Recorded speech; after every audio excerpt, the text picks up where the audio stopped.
जय हिंद दोस्तों, स्वागत है आपका आपके अपने YouTube channel exam express pro में। आज आपकी साइंस की नेक्स्ट क्लास होगी जिसमें आपका सबसे पहला टॉपिक होगा जड़त्व आघूर्ण। जड़त्व आघूर्ण क्या होता है? जब कोई वस्तु अपनी किसी अक्ष के परितः घूर्णन कर रही हो, जब कोई वस्तु अपनी अक्ष के परितः घूर्णन कर रही हो तब उसके घूर्णन के परिवर्तन के विरोध को जड़त्व आघूर्ण बोला जाता है। यानी जब कोई वस्तु, जैसे कोई लट्टू है और वो लट्टू घूम रहा है तो उसके घूमने का जो विरोध होता है उसे जड़त्व आघूर्ण बोलते हैं। और ये आपको पता ही है, जड़त्व क्या होता है? जड़त्व होता है द्रव्यमान की माप। तो जितना ज़्यादा द्रव्यमान को कोई वस्तु होगी वो उतना ही विरोध करेगी। ठीक है, जड़त्व आघूर्ण। उसके बाद आता है जड़त्व आघूर्ण को कहीं से प्रदर्शित करते हैं। जड़त्व आघूर्ण को आई से प्रदर्शित करते हैं, आई, बड़ा आई। ठीक है, बड़े आई से प्रदर्शित करते हैं और इसका सूत्र होता है आई बराबर mr², जहां पे आई क्या है? जड़त्व आघूर्ण, और m क्या है? द्रव्यमान, r क्या है? त्रिज्या, यानी घूर्णन की त्रिज्या, या आप ये कह सकते हो घूर्णन अक्ष से दूरी, वस्तु की घूर्णन अक्ष से दूरी ये कह सकते हो आप। ठीक है, ये हो गई, जैसे ये वस्तु, ये अक्ष हो गई, ये वस्तु ऐसे ऐसे घूम रही है तो ये जो दूरी होगी इसे बोल देंगे हम r। ठीक है, तो आप ये समझ ले कि जो जड़त्व होता है, जड़त्व आघूर्ण बराबर द्रव्यमान गुना त्रिज्या का वर्ग, त्रिज्या का वर्ग। ठीक है, आप ये याद रखें। अब इसका जो मात्रक होगा, मात्रक क्या बनेगा? देखिए क्वेश्चन यहीं से बनता है ज़्यादातर, सूत्र और मात्रक। डेफिनेशन नहीं पूछी जाती, सूत्र और मात्रक पे आप फोकस करें। तो मात्रक क्या होता है? द्रव्यमान का मात्रक किलोग्राम, और त्रिज्या होती है दूरी, दूरी का मात्रक होता है मीटर, और उसका वर्ग हो रखा है तो मीटर स्क्वायर। तो जड़त्व आघूर्ण का जो मात्रक होगा वो होगा किलोग्राम मीटर स्क्वायर। ठीक है, अब इसके लिए आप उदाहरण जो देखें, उदाहरण क्या है इसका? आपने देखा होगा कुछ छोटे छोटे बच्चे जिन्हें हम नट बोलते हैं, नट, वे रस्सी पर चलते हैं एक डंडा लेकर, तो वहाँ पे जड़त्व आघूर्ण जो है वो कार्य करता है। डंडा लेकर के चलते हैं तो उसमें जड़त्व आघूर्ण जो है कार्य करता है। उसके बाद आता है आपका नेक्स्ट पॉइंट, कोणीय संवेग। क्या आता है? कोणीय संवेग। अब यहां देखो वर्ड आ गया संवेग। क्या आया? संवेग। कोणीय संवेग को मैं आपको बता दूं, इसका प्रतीक चिन्ह होता है जे। कोणीय संवेग का जो प्रतीक चिन्ह होता है वो होता है जे, और इसका जो सूत्र होता है वो होता है mvr। ठीक है, कोणीय संवेग होता है आपका संवेग का आघूर्ण। क्या हो गया? संवेग का आघूर्ण। आपने पढ़ा था mv क्या होता है? mv होता है p यानी संवेग।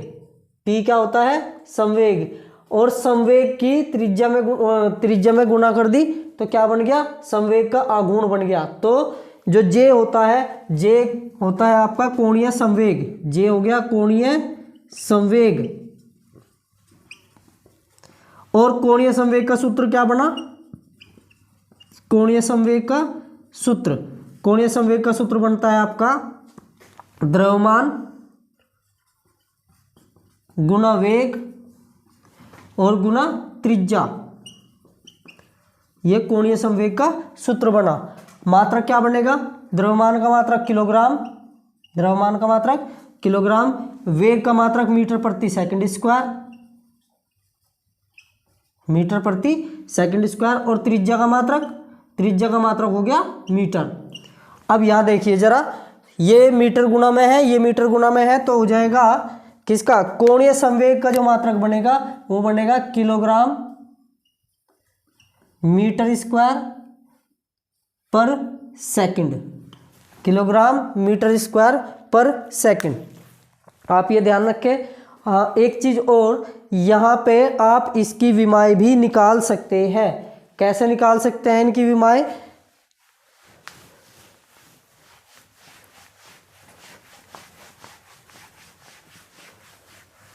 देखिए जरा, अभी बताया मैंने, पहला तो जड़त्वागुण में था आपका I बराबर क्या, एम आर स्क्वायर, जहाँ पे m का मात्रक किलोग्राम और r का मात्रक मीटर स्क्वायर, और इसकी विमा क्या हो जाती है, किलोग्राम की m, मीटर की क्या हो जाती है l, l की पावर 2। ये तो जड़त्वागुण की विमा हो गई।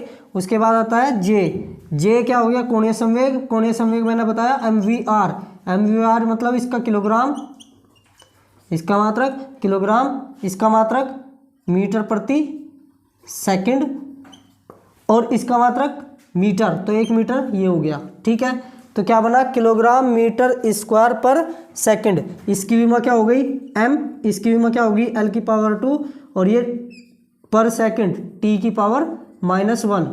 ये हो गई कोणीय संवेग की क्या, विमा, कोणीय संवेग की विमा। अब इसके लिए एग्जाम्पल देखते हैं। अब आप एक बात सोचिए, आप कोई मिट्टी का या पत्थर, कोई पत्थर आपने एक रस्सी में बांध ली और उसे घुमाया ऐसे ऐसे करके, और थोड़ी आपने रस्सी जो है वो उसे लंबा कर दिया एकदम से।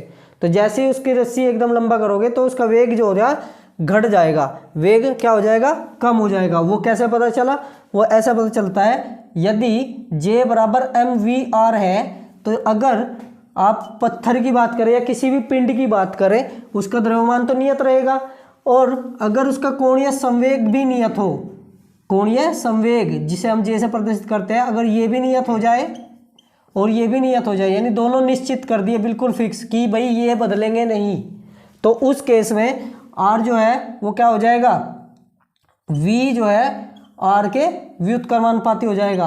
क्या हो जाएगा, V व्युत्क्रमानुपाती R के, या R व्युत्क्रमानुपाती V के। तो अगर त्रिज्या बढ़ी तो वेग घट जाएगा। इसका मतलब व्युत्क्रमानुपाती का मतलब होता है अगर ये चीज़ बढ़ी तो ये ऑटोमेटिक घट जाएगी, और ये कम हुई तो ये बढ़ जाएगी। ठीक है, ये हो गया आपका क्या हो गया, ये कोणीय संवेग में वेग और त्रिज्या का संबंध। यानी अगर त्रिज्या बढ़ा दी, जैसे कि रस्सी है और रस्सी आपने ऐसे ऐसे घुमाया, तो जैसे ही आप उस रस्सी को लेंथी करोगे, लंबा कर दोगे, तो उसका वेग ऑटोमेटिक घट जाएगा, क्योंकि ये एक दूसरे के विपरीत है, एक दूसरे के व्युत्क्रमानुपाती है। ठीक है, ये हो गया आपका कोणीय संवेग, और ये इसका एग्जाम्पल। उसके बाद आता है आपका नेक्स्ट, क्या आता है नेक्स्ट पॉइंट आता है प्रक्षेप्य गति। क्या आता है, प्रक्षेप्य गति।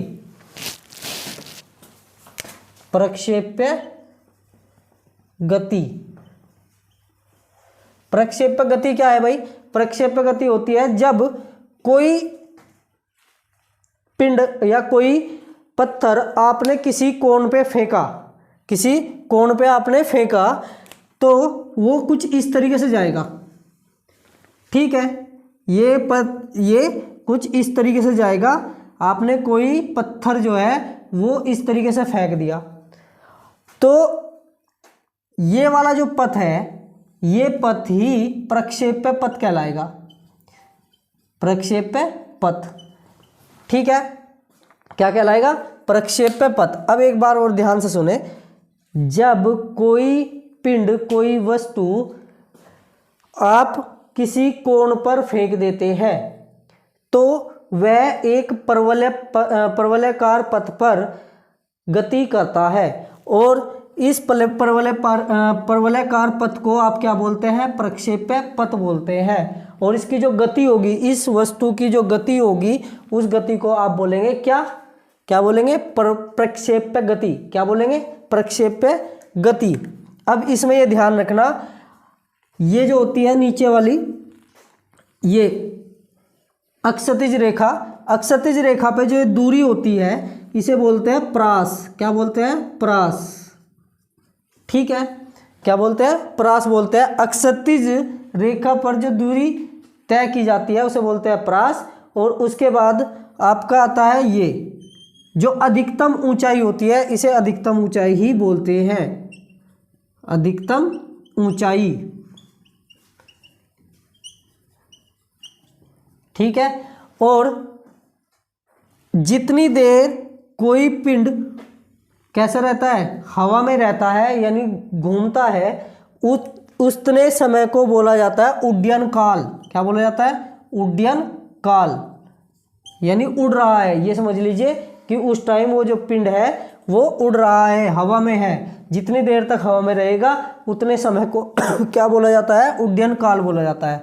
क्या बोला जाता है? उड्डयन काल। ठीक है। उड्डयन काल को बड़े टी से प्रदर्शित करते हैं।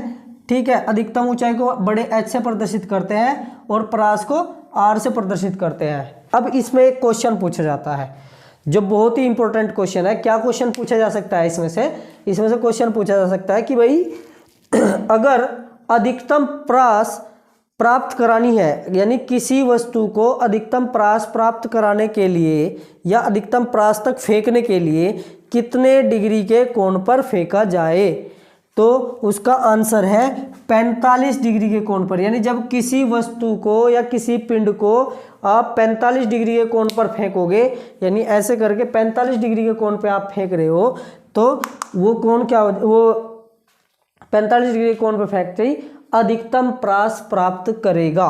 ठीक है। अधिकतम परास प्राप्त करेगा कितने डिग्री के कोण पर? 45 डिग्री कोण पर।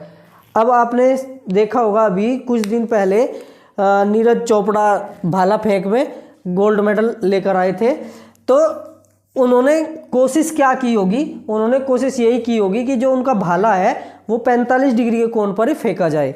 ठीक है। तो जितना 45 डिग्री के आसपास कोण रहेगा उतनी ही ज़्यादा दूरी तय करेगा अक्षैतिज पथ पर। ठीक है। ये आपका बस इससे सबसे ज़्यादा क्वेश्चन यही पूछा जा सकता है। ठीक है। ये आपका प्रक्षेप्य पथ वाला टॉपिक हो जाता है कंप्लीट। उसके बाद आता है घर्षण। क्या आता है? घर्षण।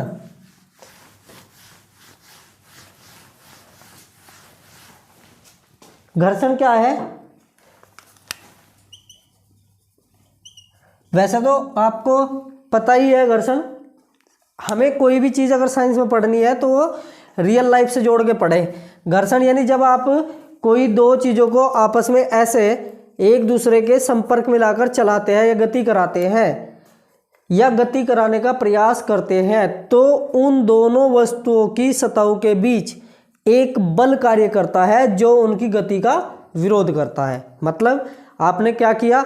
दो सतह ली, ये दो सतह हो गई, और इन दोनों सतहों को एक दूसरे के ऊपर रखा, संपर्क में लाए, और संपर्क में लाने से क्या किया? उनके एक दूसरे के ऊपर गति कराई। तो गति जब करा रहे हो आप, तो इन दोनों सतहों के बीच एक दूसरे पर एक विपरीत बल कार्य कर रहा है, गति के विपरीत बल कार्य कर रहा है, जिसे हम क्या कहते हैं? घर्षण बल कहते हैं। जिसे हम घर्षण बल कहते हैं। ये ध्यान रखें, जो घर्षण बल है, घर्षण बल संपर्क सतहों के बीच ही लगता है। कम से कम दो सतहें होनी आवश्यक है, एक सतह पर घर्षण बल कार्य नहीं करता। घर्षण बल हमेशा दो सतहों के बीच कार्य करता है। ये बात बहुत अच्छे से आप ध्यान रखें। अब घर्षण बल कितने प्रकार का होता है? घर्षण बल होता है दो प्रकार का। एक स्थैतिक घर्षण, क्या होता है? एक होता है स्थैतिक घर्षण, और दूसरा होता है गतिक घर्षण। क्या होता है? गतिक घर्षण। ठीक। स्थैतिक घर्षण और गतिक घर्षण यानी जब कोई वस्तु दूसरी वस्तु पर बल लगा रही है और उनकी स्थिति में कोई परिवर्तन नहीं आ रहा है, यानी उनमें कोई गति नहीं उत्पन्न हो रही है, तो उनके सतहों के बीच जो घर्षण बल कार्य कर रहा है वो होगा स्थैतिक घर्षण। यानी उस टाइम जो है दोनों वस्तुएं स्थिति की अवस्था में है, तो उनके बीच में एक घर्षण बल कार्य करता है, जिसे कहते हैं आप स्थैतिक घर्षण। उसके बाद आता है गतिक घर्षण। गतिक घर्षण क्या होता है? जब एक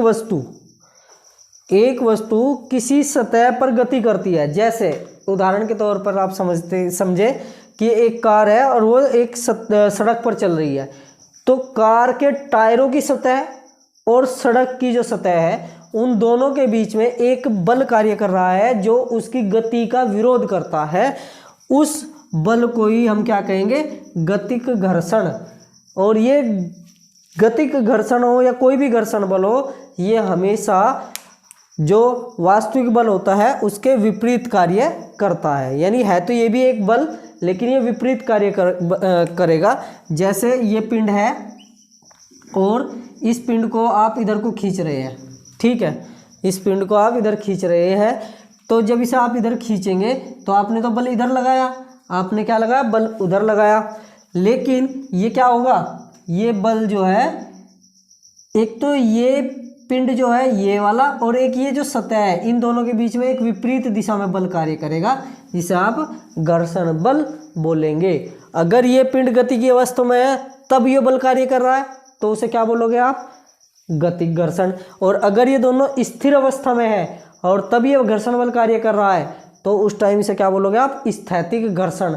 अब एक मेन पॉइंट आप समझ ले, सीमांत घर्षण। क्या समझे, सीमांत घर्षण।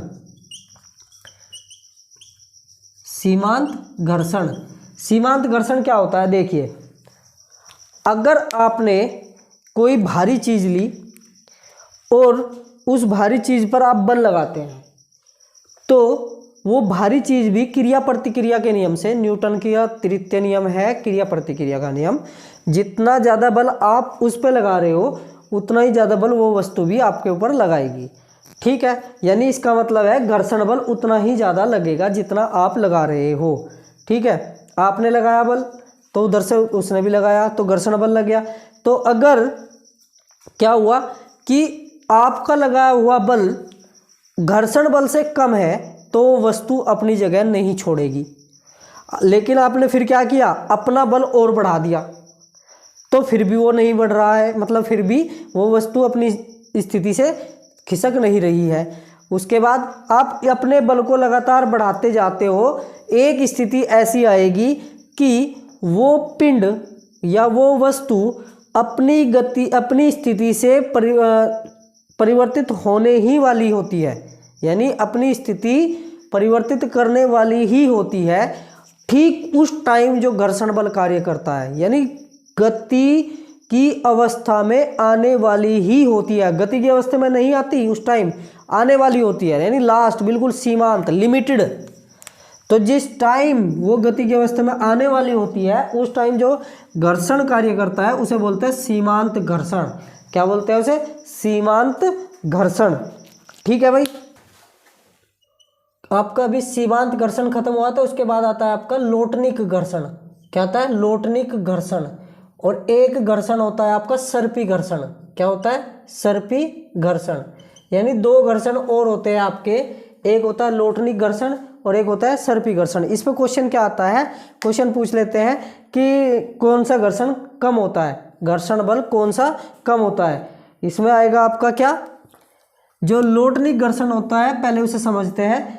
जब कोई वस्तु किसी सतह पर लुढ़कती है, ठीक है, जब कोई वस्तु किसी सतह पर लुढ़कती है तो उनके बीच, उन दोनों वस्तुओं के, मतलब जिस सतह पर लुढ़क रही है उस सतह के और वस्तु की सतह के बीच जो घर्षण बल कार्य करता है उस घर्षण बल को लोटनिक घर्षण बोलते हैं। इसके लिए आप बहुत अच्छे से समझ सकते हैं, जैसे बॉल बियरिंग होता है जिसे हम बेरिंग बोलते हैं, बॉल बियरिंग। बॉल बियरिंग जो होता है उसमें लोटनिक घर्षण ही कार्य करता है। इसीलिए घर्षण बल को कम करने के लिए हम टायरों में, यानी रिम वगैरह जो होते हैं, जो व्हील लगाए जाते हैं, जो पहिए लगाए जाते हैं, उनके बीच में हम किसका प्रयोग करते हैं, बियरिंग का प्रयोग करते हैं, जिससे कि घर्षण बल कम कार्य करे। उसके बाद है सर्पी। सर्पी घर्षण कौन सा होता है, जब कोई वस्तु दूसरी सतह पर फिसलती है। जब कोई वस्तु किसी दूसरी वस्तु की सतह पर या किसी सतह पर फिसलती है तो तब जो घर्षण बल कार्य करता है उसे बोलते हैं क्या, सर्पी घर्षण। तो जैसे ये इधर को फिसल रही है तो इसके बीच इधर को एक घर्षण बल कार्य करेगा, इसे क्या बोलेंगे हम, क्या, सर्पी घर्षण, ठीक है। अब आपका नेक्स्ट टॉपिक आता है, क्या आता है नेक्स्ट टॉपिक आपका, घर्षण के गुण। घर्षण के गुण क्या होते हैं। घर्षण के गुण होते हैं, एक तो पहला पॉइंट भाई क्वेश्चन आ सकता है, देखो जो घर्षण के गुण होते हैं इनमें से क्वेश्चन एग्जाम में पूछा जा सकता है, बहुत आसान टॉपिक है और इसमें से 1-2 क्वेश्चन पूछा जाता है। क्या? सबसे पहला जो घर्षण होता है ना, वो घर्षण सतहों पर निर्भर करता है। किस पर निर्भर करता है? सतह पर, यानी कौन वस्तु किस सतह पर गति कर रही है या चल रही है उस पर निर्भर करता है। अगर वस्तु किसी चिकनी सतह पर गति कर रही है तो वहां पे चिकनी सतह होने के कारण घर्षण बल कम हो जाता है। चिकनी सतह होने के कारण घर्षण बल कम हो जाता है। और दूसरा पॉइंट, अगर सतह खुरदरी है, खुरदरी सतह पर क्या होता है? घर्षण बल अधिक हो जाता है। खुरदरी सतह पर घर्षण बल क्या हो जाता है? अधिक हो जाता है। उसके बाद आता है आपका कि अगर दो वस्तु ठोस है, अगर दो वस्तु ठोस है, इनके बीच, इनकी सतहों के बीच जो घर्षण बल कार्य करेगा वो अधिक होगा। ठोस वस्तुओं के सतहों के बीच, ठोस के सतहों के बीच, ठोस और ठोस की सतहों के बीच जो घर्षण बल कार्य करता है वो क्या होता है? अधिक होता है। किसके मुकाबले? अगर एक वस्तु ठोस हो और दूसरी वस्तु द्रव हो तो इन दोनों वस्तुओं के बीच में जो घर्षण बल कार्य करेगा वो कम होगा। ठोस वस्तुओं की सतहों के बीच बल घर्षण बल जो कार्य करता है उसके सापेक्ष। उसके बाद आता है अगर वायु और ठोस, वायु व ठोस वस्तु है तो इन दोनों वस्तुओं के बीच जो घर्षण बल कार्य करेगा वो सबसे कम कार्य करता है। अब बात करते हैं हम घर्षण बल को कम कैसे कर सकते हैं। हम घर्षण बल को कम कर सकते हैं स्नेहक का प्रयोग करके। किसका प्रयोग करके? स्नेहक का प्रयोग करके। जैसा आप सभी देखते होंगे हम ग्रीस लगाते हैं मशीनों में ग्रीस लगाते हैं, और ग्रीस जो है वो स्नेहक का काम करता है। जैसे किसी मशीन में हम ऑयल भी डालते हैं तो ऑयल, जैसे बाइक में हम मोबिल ऑयल डालते हैं, मोबिल ऑयल क्या होता है? वो स्नेहक होता है। इस पर देखा होगा आपने, लिखा हो लुब्रिकेंट्स, आप देखना कभी लुब्रिकेंट्स लिखा होता है। लुब्रिकेंट्स का मतलब होता है स्नेहक। स्नेहक मतलब घर्षण बल को कम करने के लिए प्रयोग किया जाने वाला चिकना पदार्थ। कैरम बोर्ड खेलते हैं, कैरम बोर्ड पर एक पाउडर डाला जाता है, कैरम बोर्ड पर एक पाउडर डाला जाता है, वो भी क्या होता है? स्नेहक होता है, जो घर्षण बल को कम करने के लिए प्रयोग किया जाता है। कहीं कहीं पानी का भी प्रयोग करते हैं घर्षण बल को कम करने के लिए। आपने देखा होगा जो पेड़ काटने वाले होते हैं वे अपने आरा मशीन पर हल्का हल्का पानी डालते रहते हैं, जिससे कि घर्षण बल क्या हो जाता है? कम होता रहता है। तो घर्षण बल को कम करने का तरीके सबसे आसान कि आप स्नेहक का प्रयोग करें, या फिर आप क्या करें? लोटनिक घर्षण का प्रयोग करें। किसका प्रयोग करें? लोटनिक घर्षण, यानी आप क्या करें? इस तरीके से वस्तु को तैयार करें जिससे कि वो इस तरीके से लुढ़कती हुई चले। जैसे कि आपने पुराने टाइम पर जो सबसे पहले वस्तुओं को ले जाने के लिए जो गाड़ी तैयार की गई थी उसमें पहिए नहीं थे, तो जब उस पर वजन लेकर चलते थे तो उसे चलने में बहुत ज़्यादा दिक्कत होती थी और ज़्यादा बल लगाना पड़ता था। क्यों? क्योंकि वो ज़्यादा सतह, जो वस्तु ज़्यादा सतह घेरती है उसके बीच उतनी ही ज़्यादा घर्षण बल कार्य करता है। जितनी ज़्यादा सतह घिरेगी उतना ही ज़्यादा घर्षण बल कार्य करेगा। उसके बाद पहिए का आविष्कार हुआ। जब पहिए का आविष्कार हुआ तो घर्षण बल कम लगने लगा, और घर्षण का बल कम करने लगने लगा तो कार्य अच्छे से और ज़्यादा होने लगा, कम समय में ज़्यादा कार्य होने लगा। ठीक है। उसके बाद आप ये भी देखते होंगे कि जहाँ पर चिकनी सतह होगी वहाँ पर घर्षण बल कम होगा और वहाँ पर जल्दी फिसलन भी हो जाती है, यानी वहाँ पे फिसल भी जाते हैं। घर्षण बल से हानि क्या है भाई? घर्षण बल से हानि है, देखो जैसे कि मशीनें चलती हैं और मशीनों की पार्ट्स के बीच में, पुर्जों के बीच में घर्षण बल कार्य करता है, यानी वे घिसती रहती है आपस में, ऐसे ऐसे रगड़ लगती रहती है, घिसती रहती है। तो उससे क्या होता है? उनके बीच में एक ऊष्मा उत्पन्न हो जाती है। क्या हो जाती है? ऊष्मा उत्पन्न हो जाती है, जिससे कि उनका आकार में परिवर्तन हो जाता है, या कभी कभी वे टूट जाते हैं। या और जिससे क्या हो जाता है, मशीन जो है खराब हो जाती है। तो घर्षण बल की ये सबसे बड़ी हानि है। और एक चीज़ और, अगर घर्षण बल नहीं होगा तो सतह पर चलना बहुत मुश्किल हो जाएगा। सतह पर चलना क्या हो जाएगा, बहुत मुश्किल हो जाएगा। क्यों? घर्षण बल जो होता है वो हमें चलने में भी बहुत सहायता करता है। ठीक है, ये आपका आज का टॉपिक यहीं पे समाप्त होता है। नेक्स्ट टॉपिक होगा आपका गुरुत्वाकर्षण। ठीक है, बहुत इंपॉर्टेंट टॉपिक है गुरुत्वाकर्षण। धन्यवाद।